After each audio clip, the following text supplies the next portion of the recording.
should be live. Let's check our audio. Audio looks good.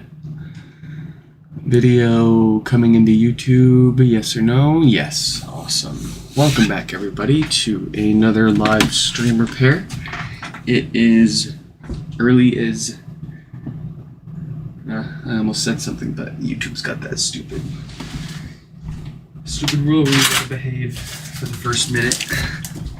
So let's just behave and grab our first home pod.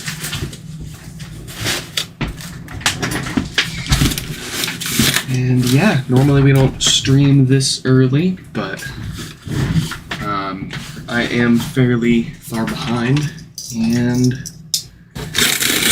yeah. Baby's in a good mood. She's being pretty easy for us this morning, so let's knock a few repairs out before everyone else wakes up.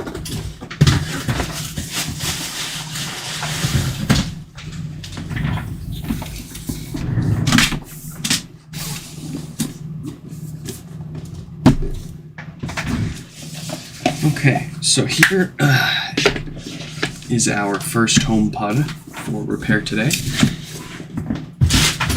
Let's inform the Discord nerds that we are streaming, and then we'll find out whose this is and what's wrong with it.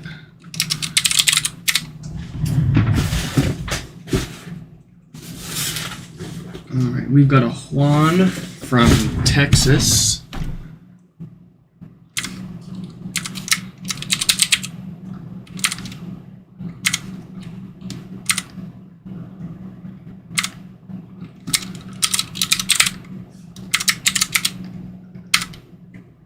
And what's wrong with Juan's HomePod here? Let's see. No bass.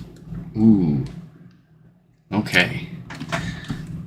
Got a fun one to kick things off with.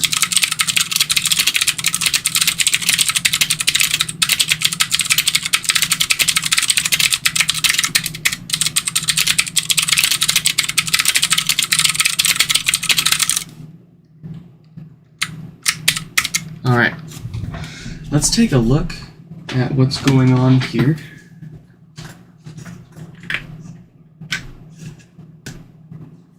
Well, it looks like he already had it factory reset, so it'll play the setup tone for us here after it finishes booting up.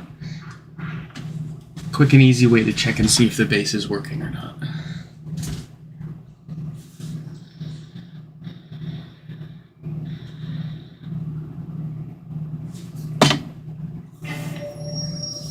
Oh yeah, that is a complete lack of bass, alright. Okay. So, let's start taking this apart and see if we can find out what's going on. There could be a few possibilities here.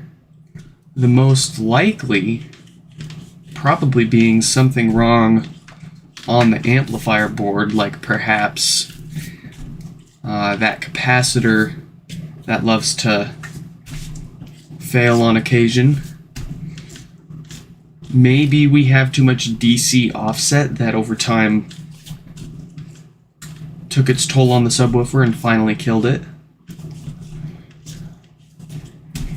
Or maybe we've got some other issue that we may just not be able to figure out and we'll have to give it a new amplifier.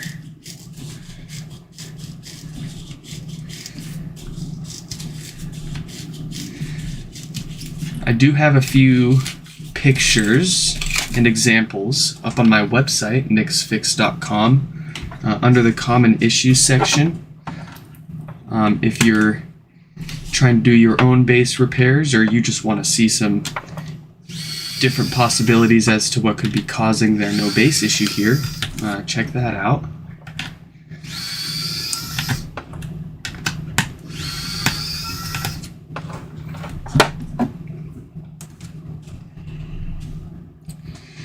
Let's get this display.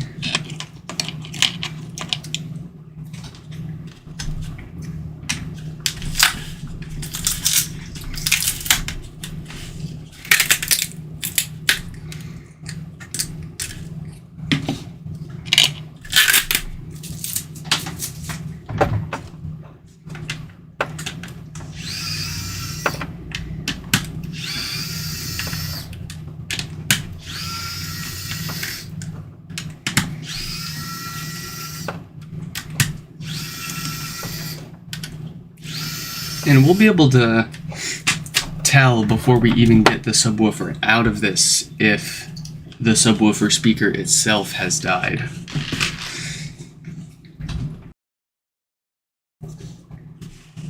Have you opened the 2nd gen HomePod yet? Hey, Logan, welcome to the stream.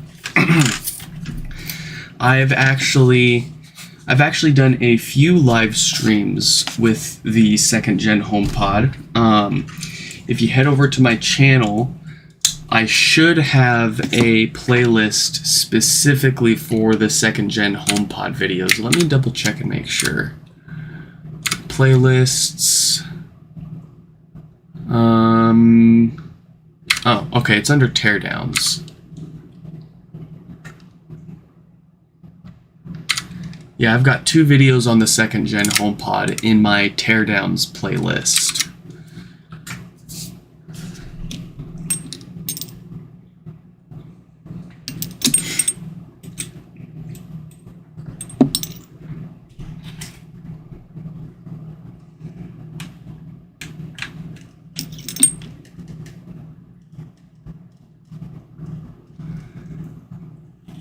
From what I could tell, as far as like hackability or tinkering around with the insides of the 2nd gen HomePod, it looks pretty much the same story as the 1st gen. So you've got, obviously you've got a dedicated power supply board, but then you've got your amplifier board, and then you have a logic board and display. And the logic board is what is generating that digital audio signal before it goes through the ribbon cable into the amp. The amp converts that signal from digital to analog and amplifies it before sending it to the speakers. So if you wanted to hack or replace any parts or like make this like an analog speaker, doing it between the 1st or 2nd gen, it's going to be a pretty similar process. But I would rather do it to, well, let's see, that's hard. For as long as the 1st gens still work just fine. I would much rather hack apart the 1st gen than a 2nd gen, just because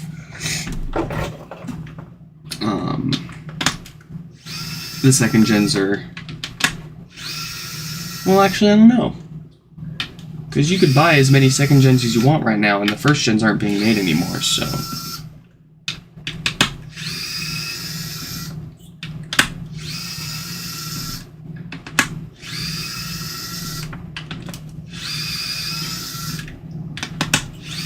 On the flip side, you can barely find a 2nd gen HomePod for less than $250. I think the Military Exchange website was selling the 2nd gen HomePods for like $249. You can get used 1st gens for less than that sometimes. Broken ones for even less, so if you're thinking like DIY projects.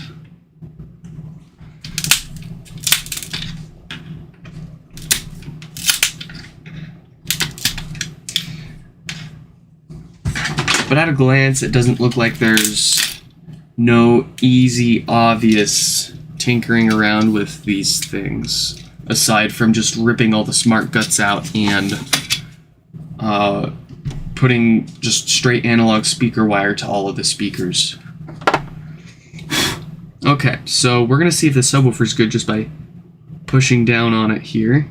And that feels nice and smooth. I don't see any uneven heat marks on the cone here indicating the subwoofer was damaged or overheated or subject to too much DC offset here. So chances are our subwoofer speaker here is still perfectly fine, and our issue solely lies within the amplifier. So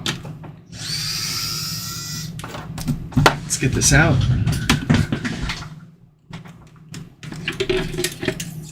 And we can confirm our subwoofer's condition here, looking at the voice coil. No discoloration there. Looks nice and fresh. Smells good. So that's a happy little subwoofer.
Oh, come on. Yeah. Ooh, these are being tough.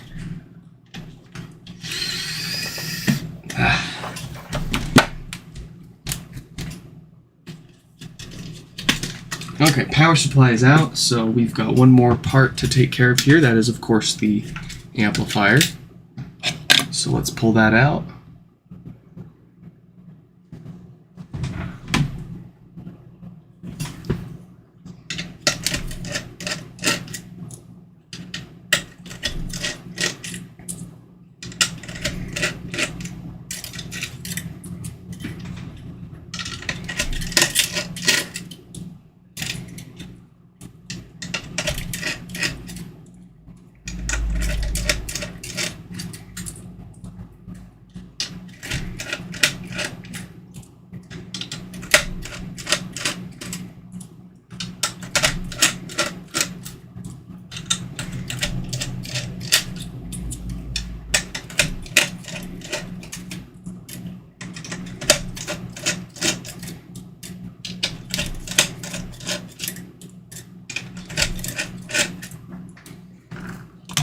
Okay, so we can get that amp out, put this to the side, and take a quick look at our amp board here. Nothing obvious yet. Flip it around.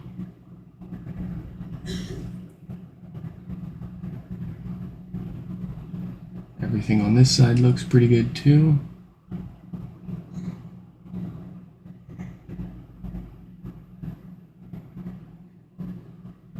So let's get up close and we're going to take a look at our first suspect that we mentioned on our website under the common issues section for no bass.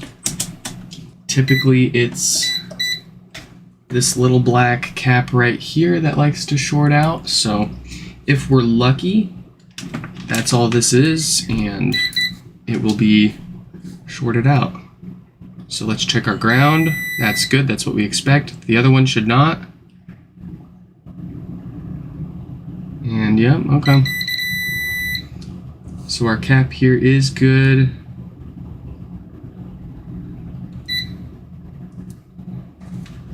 Is it?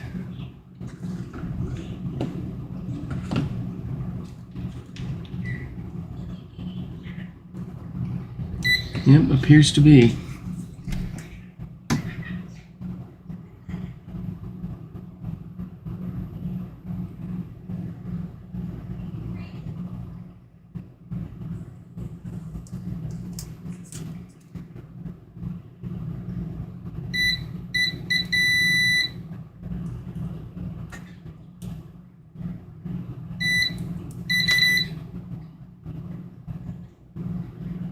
Okay. Yeah, I'm not sure what's going on with that amp board there. Let me see if I've got another one so we can make this a quick and easy repair.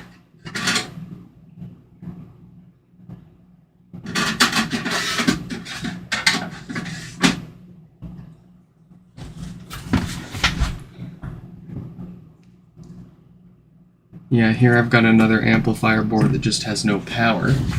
So here's what we're going to do.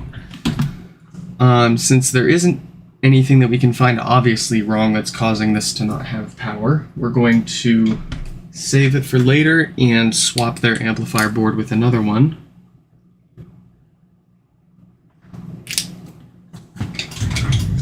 That way we're not wasting a bunch of time potentially trying to figure out, or potentially never being able to figure out what's wrong with that board, but also so we can get... Oh shoot, I never put Juan's name on the text status there. Let me put that up. There we go. Okay. As I was saying, this amplifier here that we're going to be using for Juan's HomePod has no power because of a faulty diode on the amplifier right over here.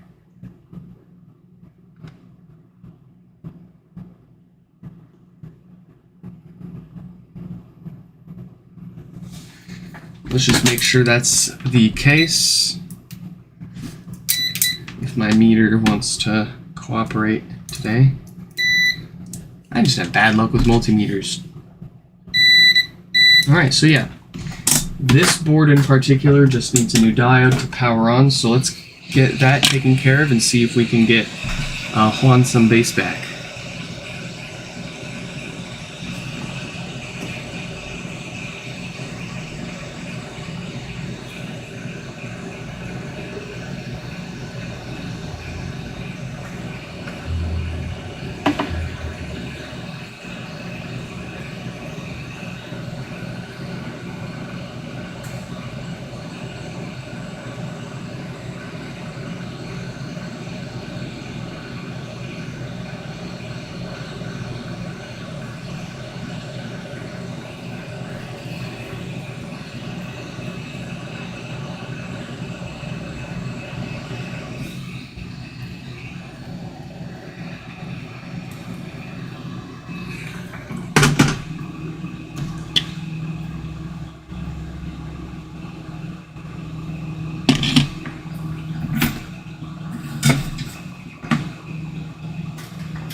That's a little sloppy.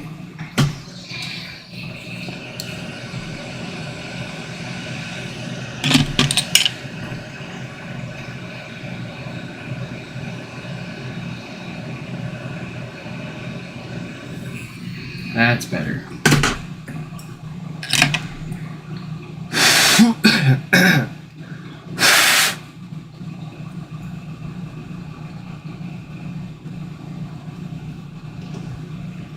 Hello, Chris. Welcome back to another stream.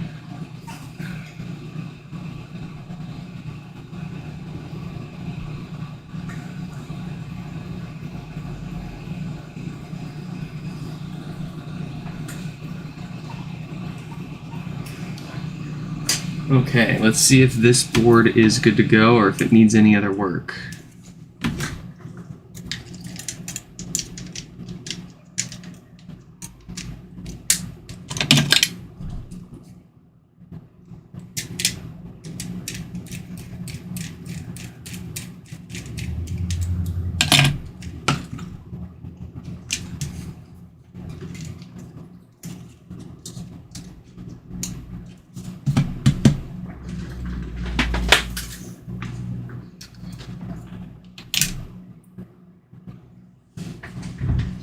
Alright, so we've got power.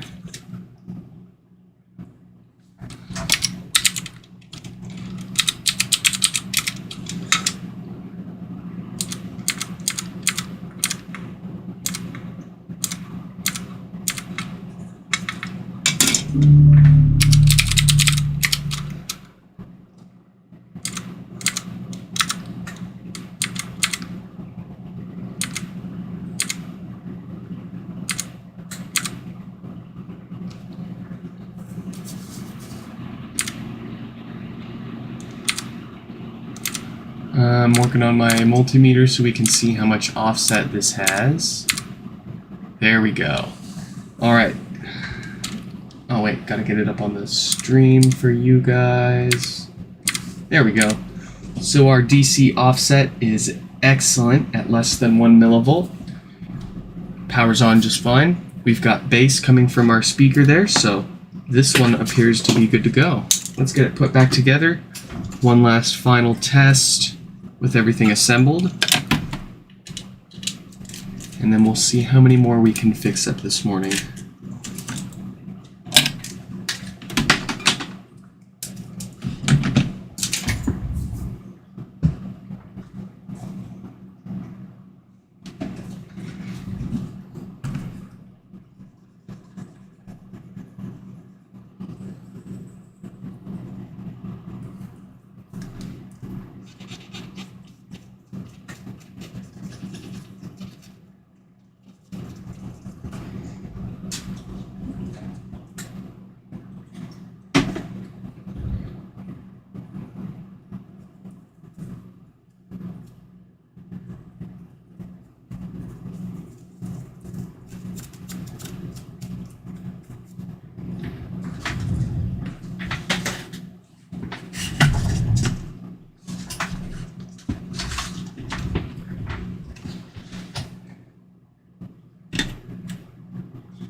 Go in there.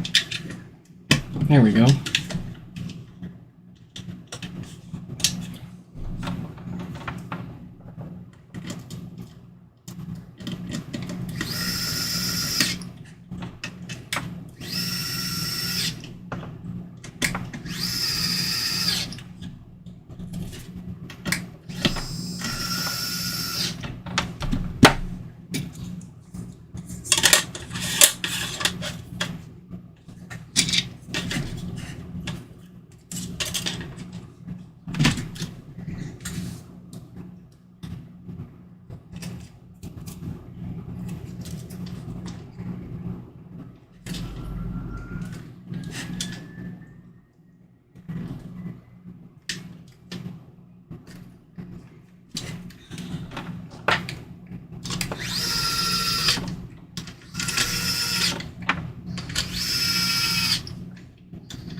There we go.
right. What do we got?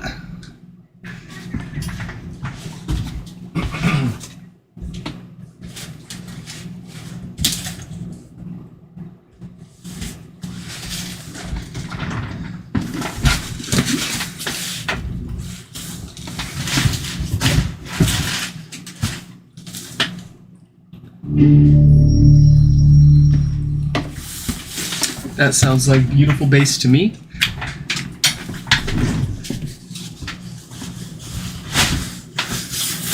Let's grab another HomePod to fix up here.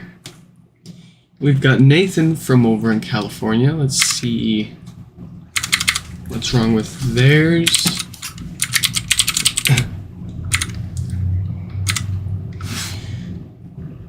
Let's see. No power. All right.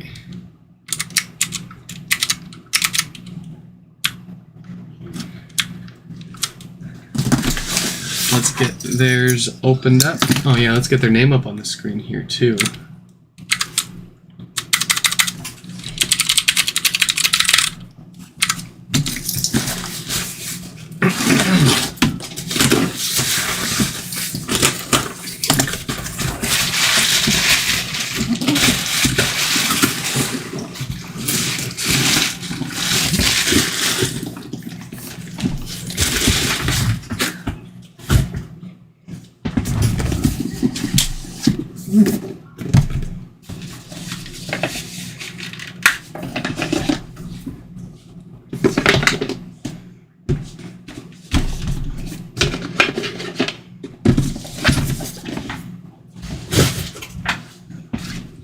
Here we go. We will start by checking our symptoms as always here with a no good power cable connected to our kilowatt meter here so we can see how much power this is drawing, which will let us guess what's wrong without even opening it up. Alright, so yes, indeed, we've got no response here. We're not being lied to. No power, no nothing. On our kilowatt meter here, it says we're pulling about 6 watts of power from the wall still, so that would mean we've most likely got the most common failure that these HomePods experience, with that faulty diode on the amplifier finally giving up. Let's take it apart, see if that's the case, and get it replaced and bumping again. How many of your logic boards have come back to life since you started the random on-off switch? Well, first of all, Gavin, welcome to the stream. To answer your question, and for those curious what Gavin's talking about here, I've got another channel called Nick's Bricks, and we've got about 10 HomePods with bricked blinking volume button logic boards on a random on-off switch. Currently, we've actually gotten 4 de-bricked on that bench since the start of the channel a few weeks ago. The 4th one was actually fairly recent. I think it was like a week ago that it snapped out of it. Oh, and also, if you're curious what the timer settings are for how often I turn the HomePods on or off, or what the current number of de-bricked HomePods is, I've always got that info in the video description of that stream over on Nick's Bricks.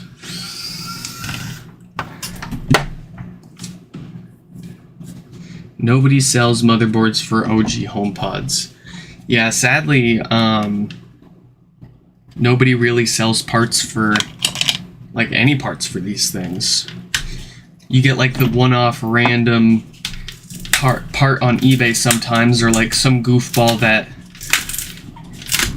did a horrible job taking their HomePod apart, breaking it in the process, and saying, I'm just going to throw this up for parts on eBay, for some other sucker to find out that... Okay, so this is what bothers me. The info is out there.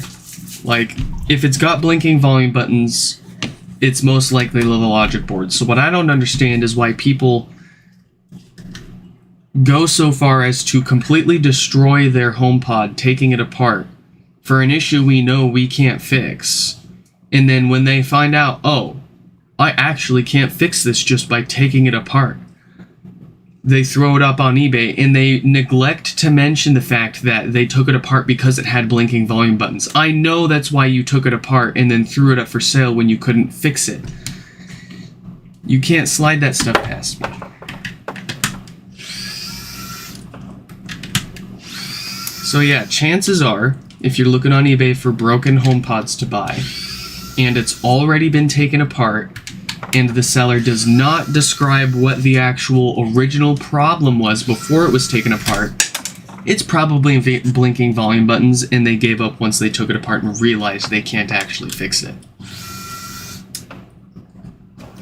How can I debrick my HomePod at home? Is it worth it?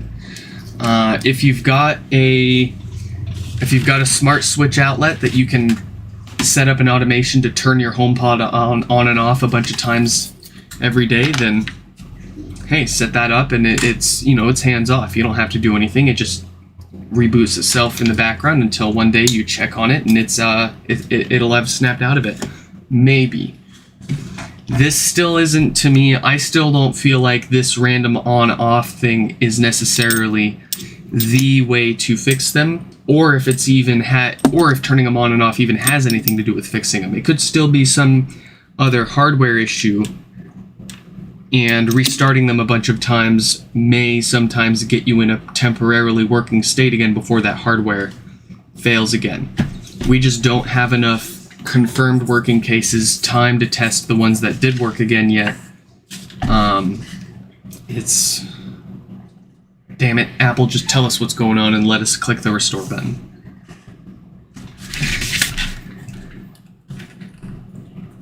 But, I mean, if you're asking if it's worth the effort, in my opinion, it only takes a few minutes to plug the HomePod into a smart outlet and set up an automation through HomeBridge that turns it on and off automatically if the app for your smart outlet doesn't have something like that for you. And once you've got it turning on and off automatically, I mean, it's zero effort. You check on it whenever you feel like it and see if it's blinking or not, and you forget about it until maybe one day it's no longer blinking again. But because of how long it takes for one of these to debrick on our bench there, and again, we don't know if this is even a permanent fix. We haven't had the time to test the ones that have snapped out of it on the bench over there yet. So that's why we still don't have we still don't offer a repair for those or sell logic boards, because we don't know if that's actually fixing it yet. And if so, for how long? And if it is, it takes so long for one of them to snap out of it. You know, we've only gotten 4 out of it in the past month or two that we've been running that stream. we would need at least 2 to 10 of them every week snapping out of it if we wanted to be able to offer repairs for this without running out in a matter of days.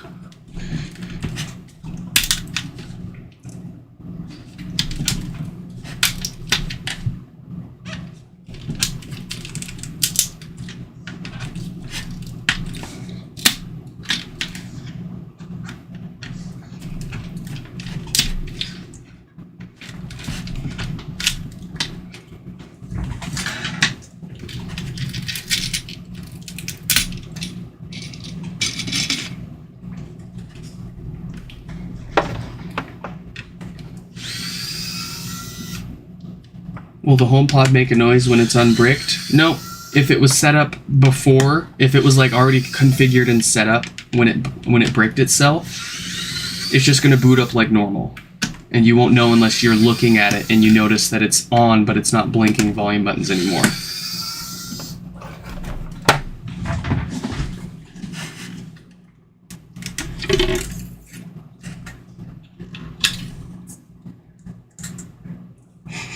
Alright, subwoofer looks great. Smells great too.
Oh yeah, if you're getting it for free, absolutely.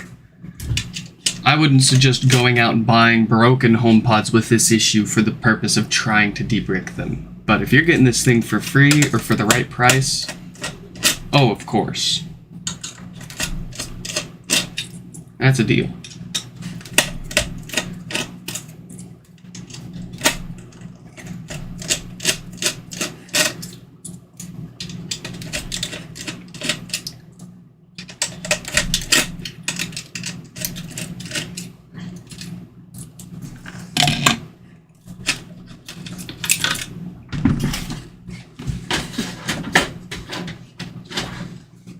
Okay, here we are. Let's get up close, and yet again we see another diode here with that dreaded date code of 1748K. Let's confirm our diode is dead. Beeping is bad, or beeping means it's got continuity, or in this case a short, and this diode should not have a short if it's good. But it's short. It's dead. So let's give it a new one, and then we'll see if this amp will turn on for us.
Hello, Juan.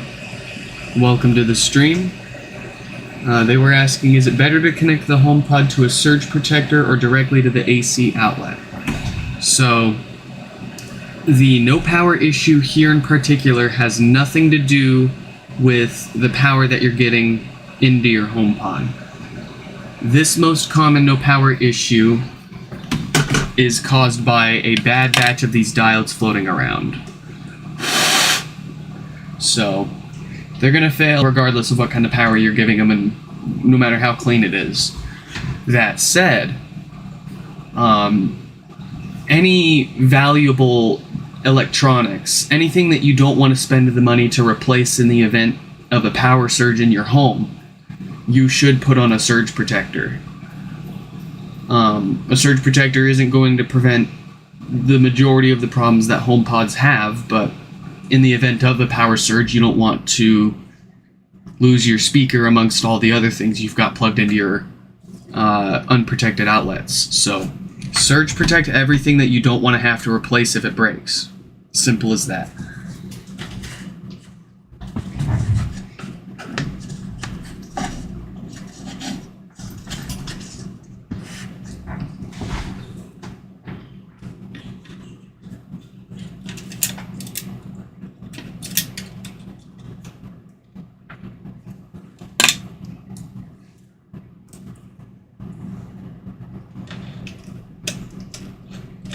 Oh, and one other thing about surge protectors, don't go and just buy some cheapo power strip that just takes one or two outlets and gives you many more. You want a specific purpose-built quality surge protector that's got indicators, like LED indicators on it that tell you if you are both grounded and protected. Don't go for the cheap dollar store junk. You don't need to go spend $40, $50 on a single surge protector, but get something that'll actually do the job.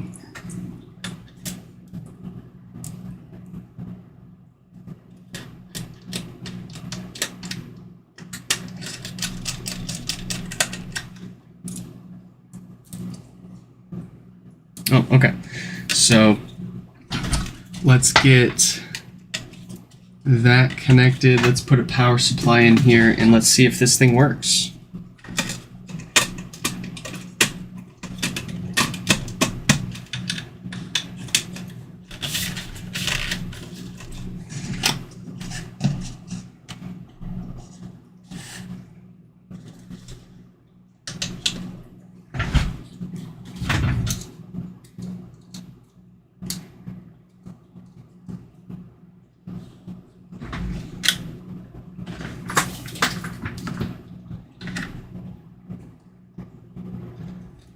And we've got power.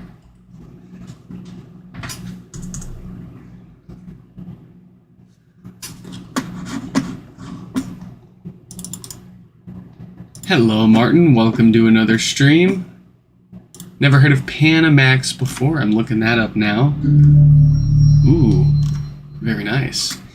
Yeah, that's next level. That's not just surge protection. That's that almost looks like power conditioning and such too. That's nice. That'll definitely, that's not going to change anything with the sound quality of your HomePod, but it is going to change the sound quality of other things on your home theater setup, like a home theater amp and what have you, powered speakers. But the HomePod itself is in general not really going to be affected by dirty or clean power.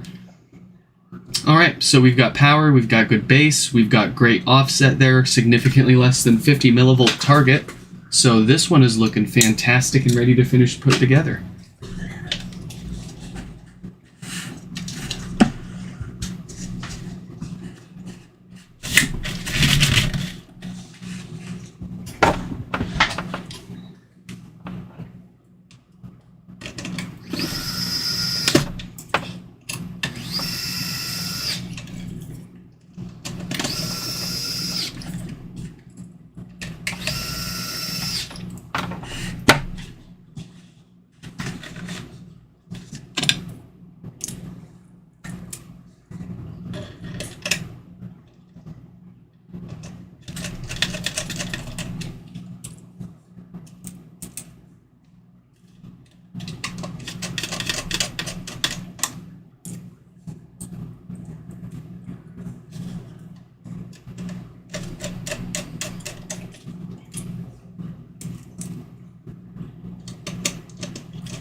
That baby is freaking going. She is letting us know. Hey, I'm here. I'm alive. I can make noises. Listen to me. Wow, wow, wow, wow, wow. You hear that?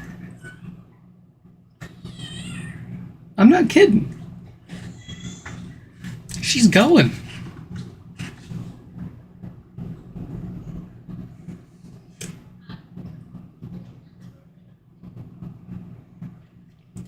I didn't know babies made noises like this. I always thought they just kind of like either cried or laughed or giggled until they started making like word noises. I didn't know they would screech like this.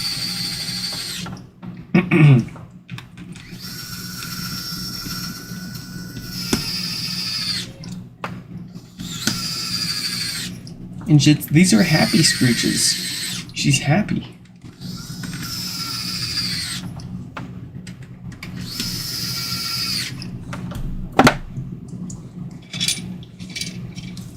Sophie, welcome to the stream. I have a question. The bad batch of diodes is from production. Oh no, there's no correlation in the production dates and the diodes used. It's a complete crapshoot what diode your HomePod has, and there's no way to tell just by the serial number. At least from us lowly consumers. I'm sure Apple has some way of knowing internally which serial numbers most likely had which diodes in them, but that's not something that we have any visibility into. And we haven't noticed any trend of necessarily which production dates of HomePods or serial numbers have these. They've been used from the earliest to the latest HomePods. Wow. That baby's going.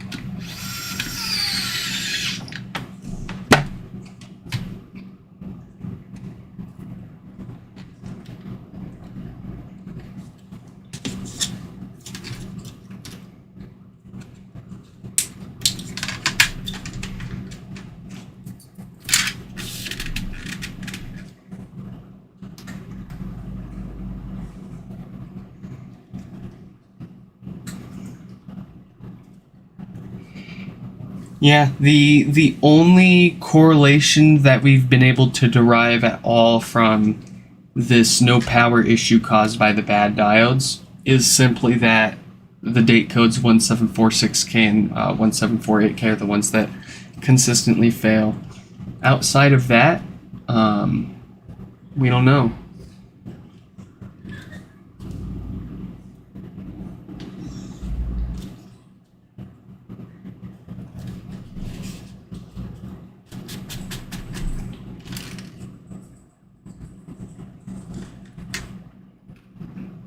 It's a good question, though.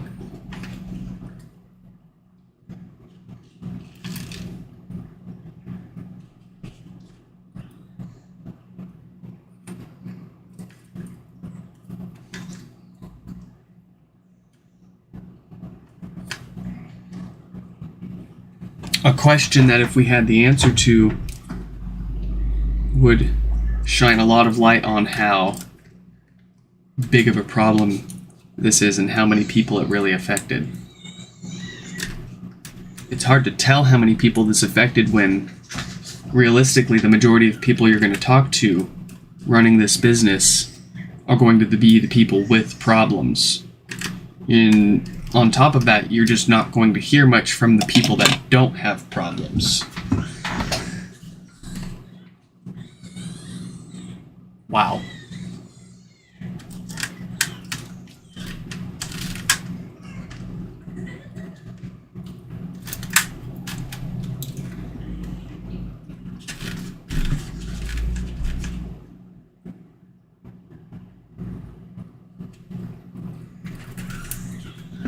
And there she goes again.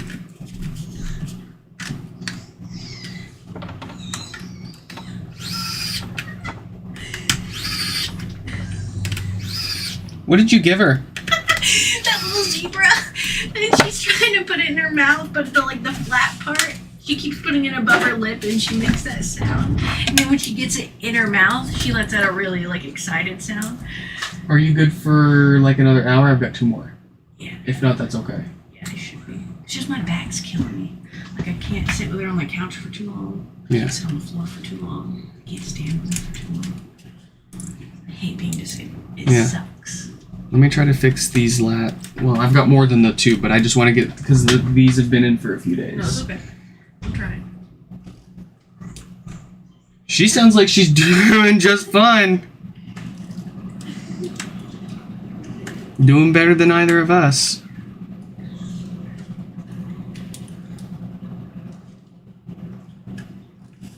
Oh my god. Have any of your HomePods gotten any issues? So personally, out of the few dozen that I have, about 3/4 of mine I bought broken to fix. So technically yes and no. As for the ones that I've either fixed and been using, or the ones that I've bought totally working fine, I've personally only experienced one failure happen to me. And of course that was blinking volume buttons. I've never had no power. I've never had death... have I had death farts? I think I might have had one that had death farts.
Okay. Does it work? It works.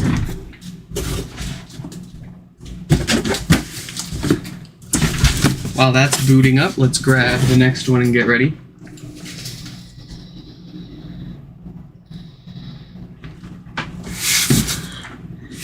This one comes from Andrew in Florida. Let's pull up their email.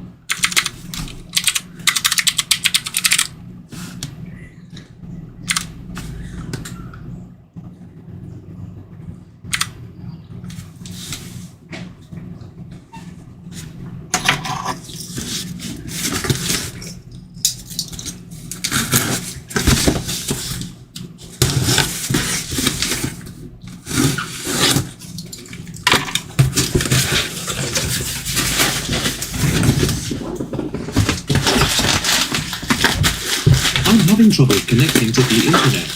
For more info, check the home app.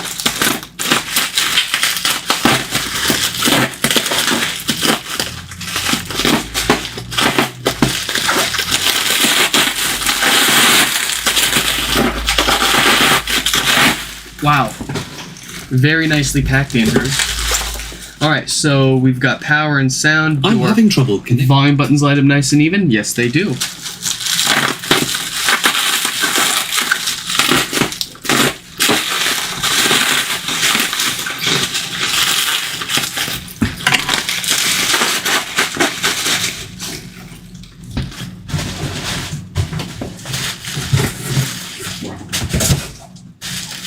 Okay, let's swap that out for the next one.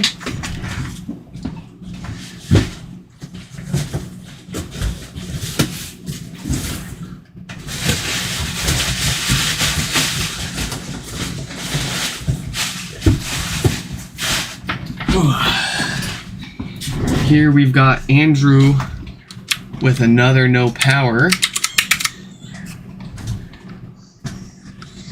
Let's check our symptoms with a known good power cable. Yep, no power, no response. 4 to 6 watts of power draw from the wall. All tells me that we've probably got another dead diode. Let's find out.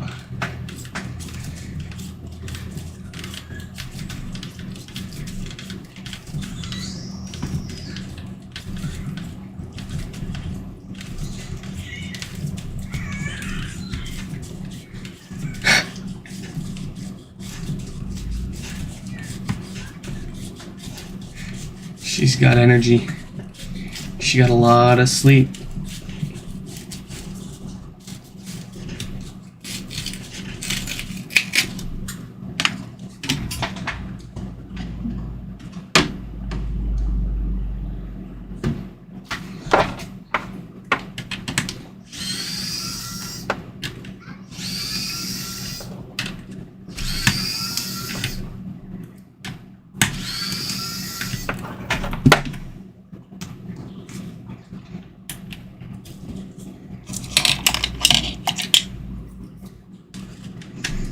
Ah, almost forgot. Let's get their name up on the screen here. There we go.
Woofer looks great.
Here we go.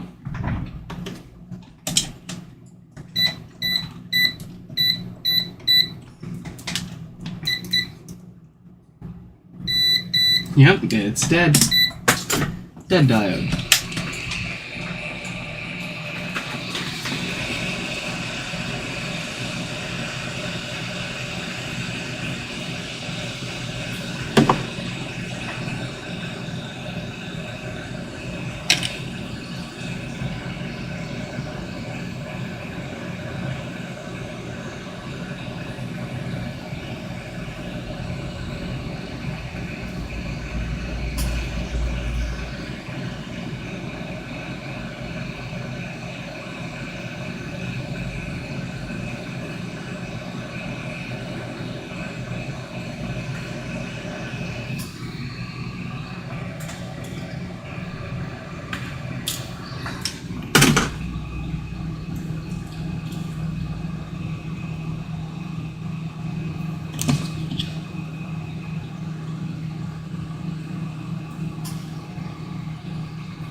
Got 3 power supplies, blown fuse, ordered fuse, all of them went broom. Wow, so you've replaced the fuse and the fuse is even immediately blue. Did you get the right fuse?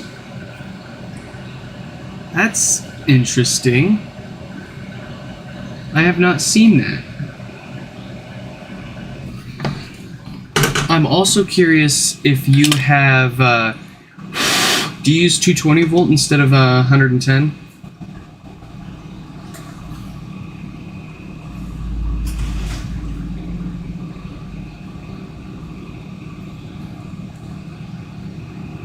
Oh, you mean you physically broke like the glass tube of the fuse? Huh.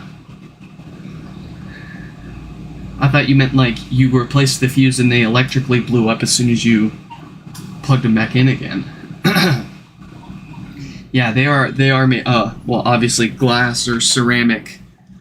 So, or maybe I misunderstood my misunderstanding and I was right in understanding the first time. What do you mean? Did you blow them electrically or you just physically broke them?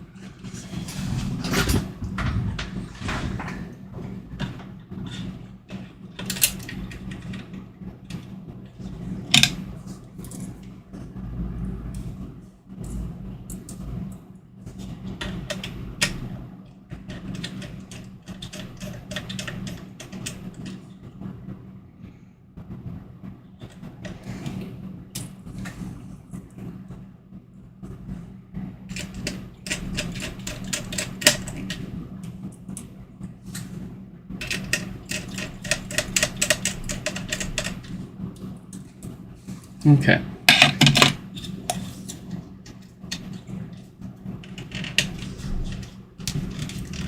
Let's pop a power supply in.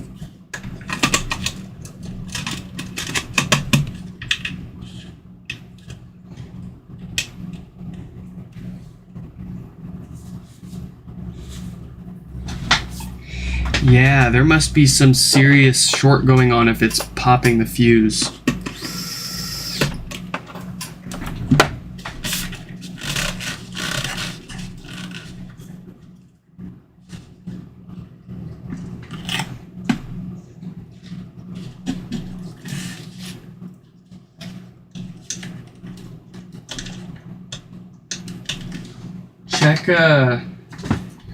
Check this part, because I've got a power supply here that's got this part bulging. I've seen another power supply where this IC here has shorted out and failed.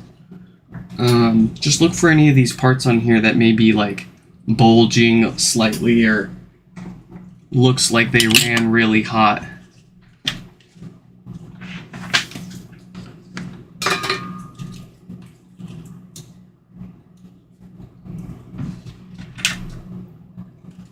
Hey, we've got power.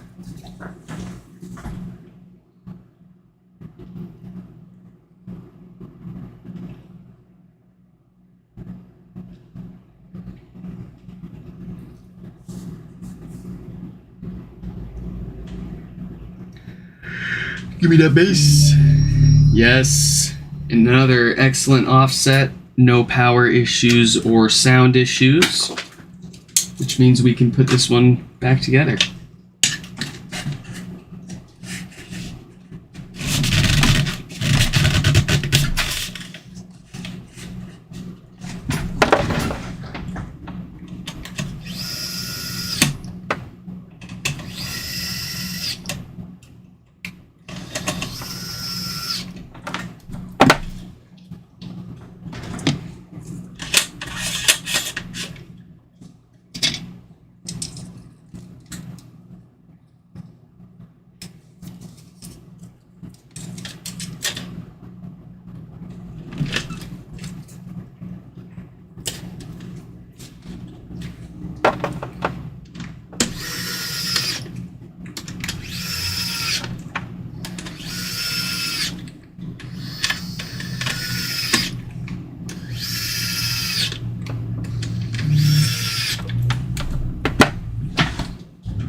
Pay no attention to me. I'm just going to put the rest of the screws into the amplifier there. That would be important.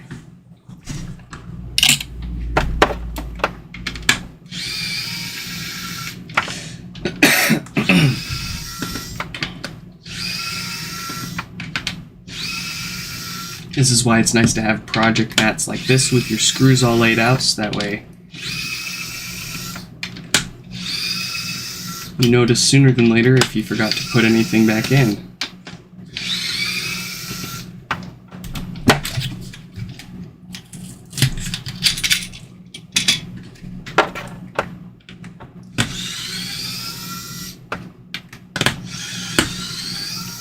Oh man. A few days ago, we had someone send in 2 HomePods to fix up. And we got them fixed up without a problem. Shipped them back to them. And when they got them, one of the 2 they said was rattling around whenever they shook it. And it wouldn't turn on. I was like, oh shit. What did I do? So I went and rewatched the repair stream just to make sure I didn't like not actually fix their HomePod somehow. I actually did. But what ended up happening was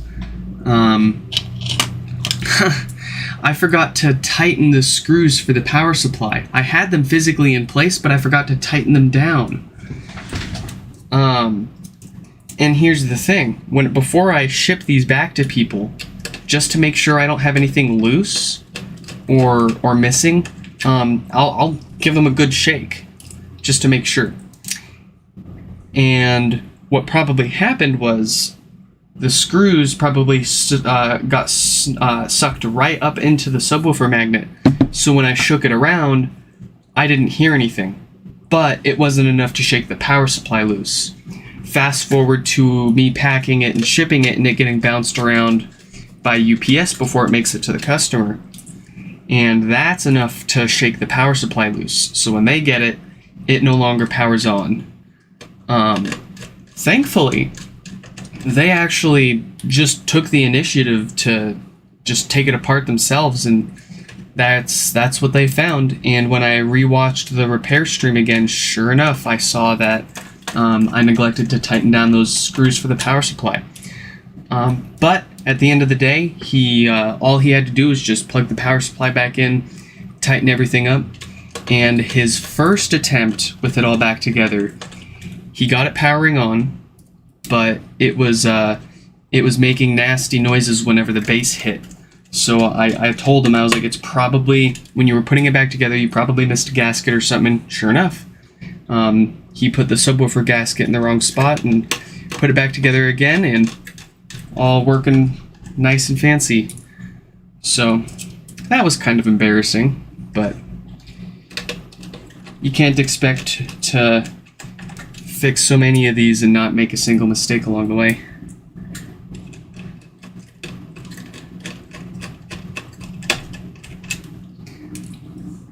And I was offering to like send him a shipping label to send it back to me and refund him for the repairs, because I just, that's you pay me to get it fixed and get it back. You don't pay me to do half the work yourself, right? So but he had no problem taking it apart himself, getting it fixed and back together again, and goodness.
Yep.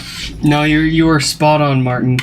I'm working on that, but that is exactly what happened. I'm not blaming them for it because this is 100% my actions that caused it.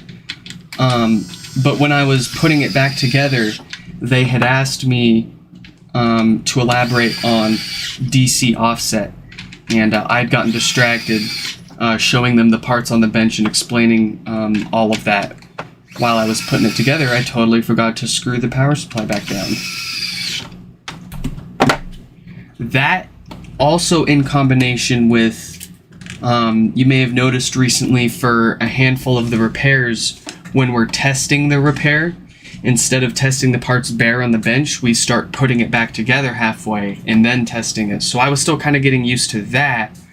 So after I finished explaining, in my mind, I had already put the power supply in there, and previously when I put the power supply in, I immediately screw it down. So if I saw the power supply in there, mentally my checklist already has the screws tightened.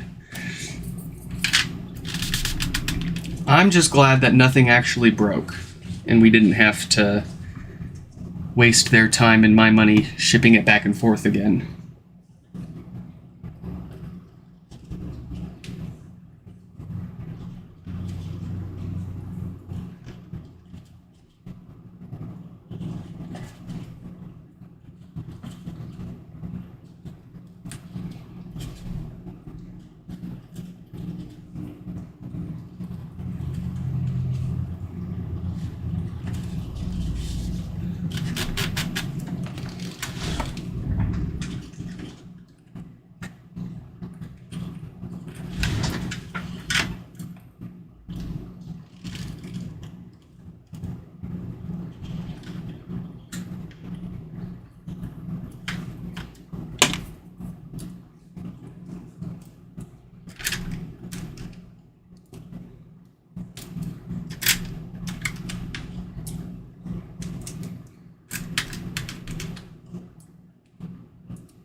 Oh yeah, and it saves us, honestly, it saves us upwards of like 5 minutes per repair. And when you're talking a repair taking only 20 to 40 minutes, that extra 5 minutes can stack up when you've got 5 or 10 in a day to do.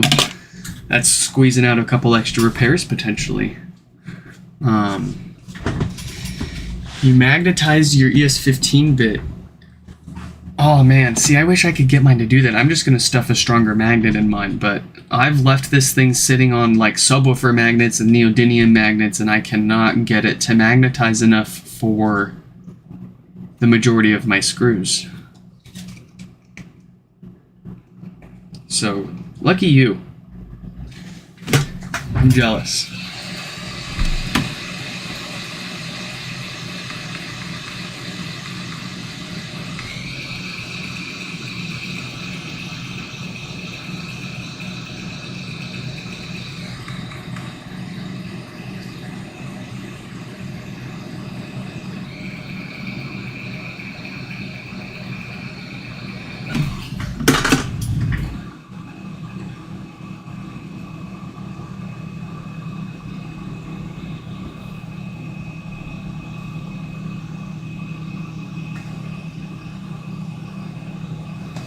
I feel like that's not lined up for crap, but we'll find out.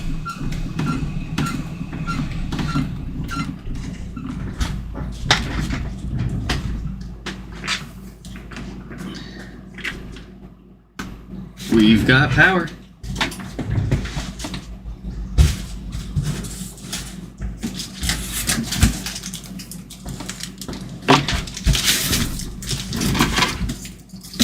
Alright, the last one that we're going to work on today, or at least this morning, comes from Steven in California.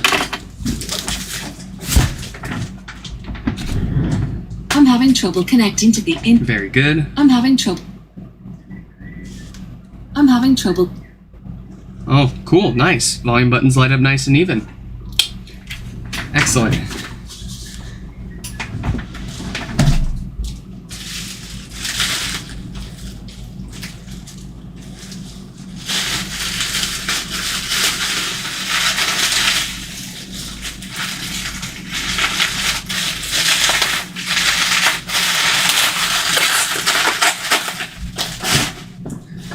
Okay, we've got a Steven from California. Let's pull up their email.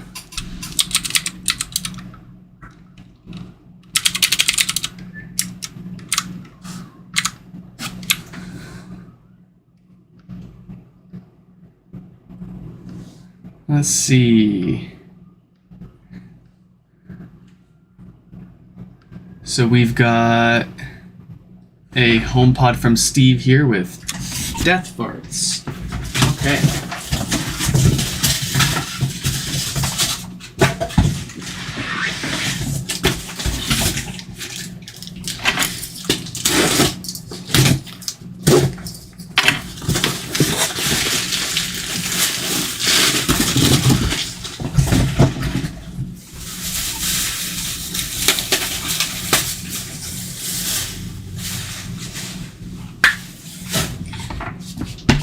Let's inform Steve that his HomePod is getting worked on and check out their symptoms.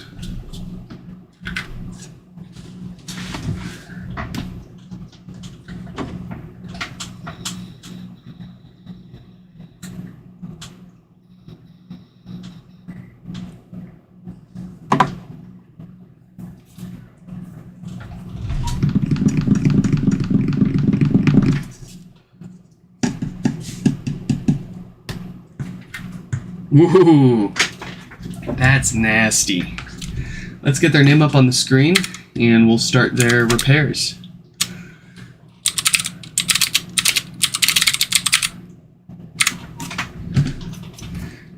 That sounds like a nasty case of DC offset. Hey Martin, well thank you for stopping by and I'll catch you hopefully in another stream soon. So anyways, that loud popping is coming from the fact that our filter capacitors are no longer filtering unwanted DC voltage from the audio signal as it gets amplified and sent to the subwoofer. DC voltage applied to a speaker will result in that popping sound as it holds it in position and fries the components over time. So we want to get those filters replaced so we can bring that DC offset down to as close to 0 as possible. Really, it's impossible to hit 0 perfectly. But anything less than 50 millivolts is going to guarantee that we'll have no more death farts. And when we go to test this before we do any repairs, if we see more than 200 millivolts of offset, then we can be pretty certain that that's what's causing their death farts in the first place. And of course that that's actually the issue they sent it in for, and not something else that they may be confusing with death farts. But ever since we put the sound samples up on the website, that hasn't really been a problem.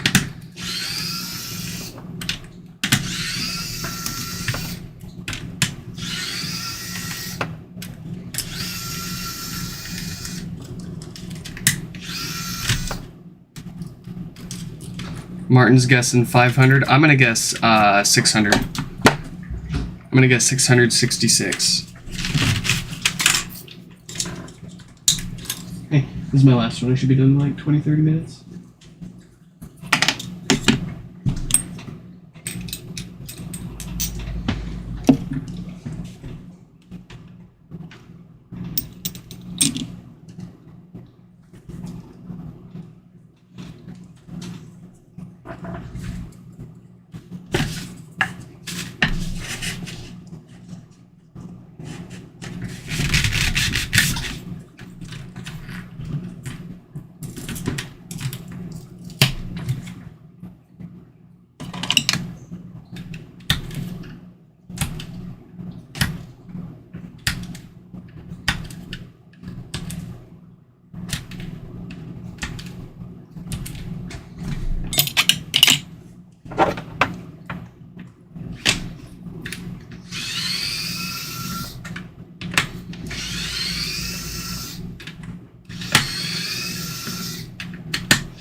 Ooh, squeaky.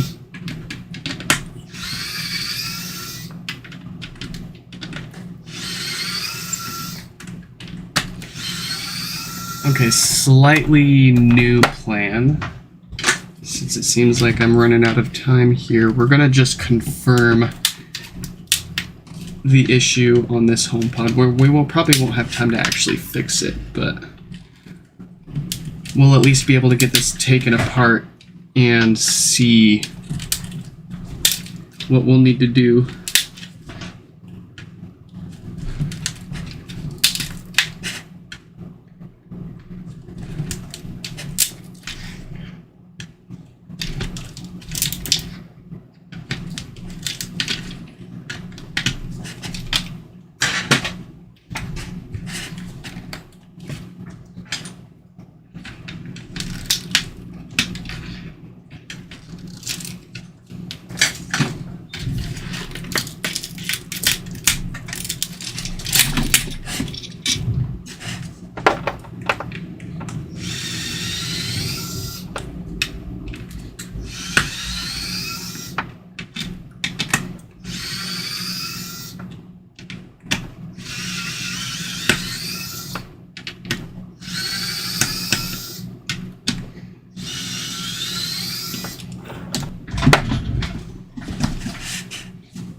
Woofer has survived the torture of excess DC voltage.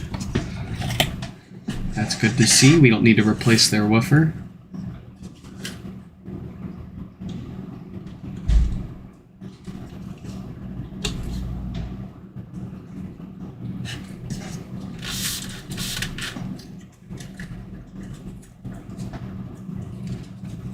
Let's get some test parts on here and see how much offset. Well, if it does have too much offset, that'll confirm that's causing our death farts. If it does not have too much offset, then they might not have death farts and there might be something else actually going on. So eyes on the meter there at the bottom left. We're looking for probably at least a couple hundred millivolts, but anything more than 50 millivolts is already looking like a bad story. Watch the speaker. Oh boy. Oh wow, 520. Alright, Martin's guess was closer than mine. Martin won.